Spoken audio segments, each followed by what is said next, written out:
John P. Davis of Bemidji has made his first court appearance after being charged with first-degree assault of an infant, great bodily harm. A bail was set at $1 million without conditions, $500,000 with conditions. As of this Wednesday afternoon, he remains in custody. His next hearing is scheduled for September 16th. He's applied for a public defender. For background on all this, here's our original story of the incident last week.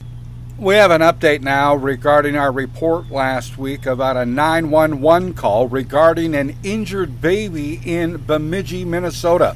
The BCA was on scene late that night and into the next morning investigating. Here's part of that 911 call on August 28th.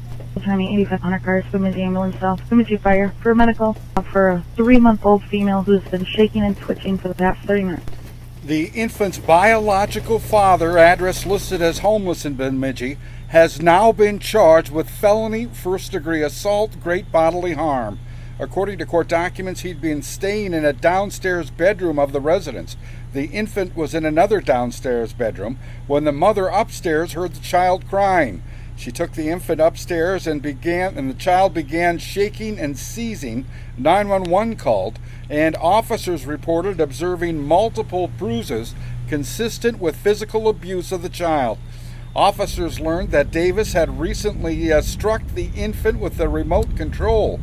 Davis stated a music box may have fallen and struck the child. The infant wound up being life-flighted to Sanford and Fargo, where providers stated the infant's injuries could not have been caused by a music box falling. The providers also stated the infant is in significant risk of dying from their injuries, and if they do survive, it's likely they would remain in a vegetative state. Reading from the last part of the statement of probable cause, quote, Davis had been observed raising his hands overhead, bringing them down and striking the infant with an object he was holding and causing the infant to cry out in pain, unquote. I'm Neil Carlson reporting for iNewZ.TV.